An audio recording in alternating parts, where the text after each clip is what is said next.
Genesis chapter 40. Sometime later, Pharaoh's chief cupbearer and chief baker offended their royal master. Pharaoh became angry with these two officials, and he put them in the prison where Joseph was, in the palace of the captain of the guard. They remained in prison for quite some time, and the captain of the guard assigned them to Joseph, who looked after them. While they were in prison, Pharaoh's cupbearer and baker each had a dream one night, and each dream had its own meaning. When Joseph saw them the next morning, he noticed that they both looked upset.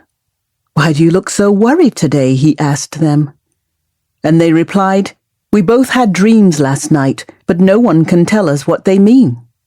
"Interpreting dreams is God's business," Joseph replied. "Go ahead and tell me your dreams."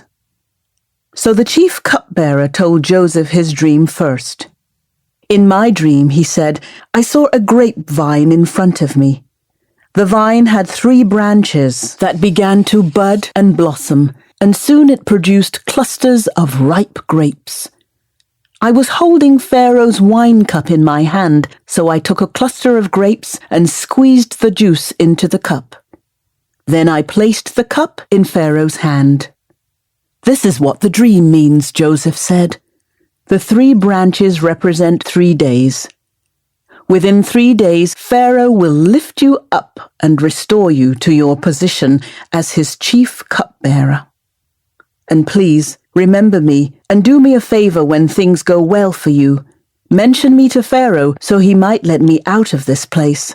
For I was kidnapped from my homeland, the land of the Hebrews, and now I'm here in prison. But I did nothing to deserve it." When the chief baker saw that Joseph had given the first dream such a positive interpretation, he said to Joseph, "I had a dream too. In my dream, there were 3 baskets of white pastries stacked on my head.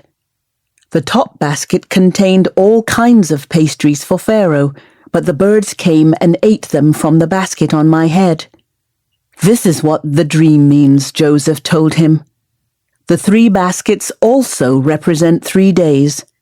3 days from now, Pharaoh will lift you up and impale your body on a pole. Then birds will come and peck away at your flesh." Pharaoh's birthday came 3 days later, and he prepared a banquet for all his officials and staff. He summoned his chief cupbearer and chief baker to join the other officials. He then restored the chief cupbearer to his former position, so he could again hand Pharaoh his cup. But Pharaoh impaled the chief baker, just as Joseph had predicted when he interpreted his dream. Pharaoh's chief cupbearer, however, forgot all about Joseph, never giving him another thought.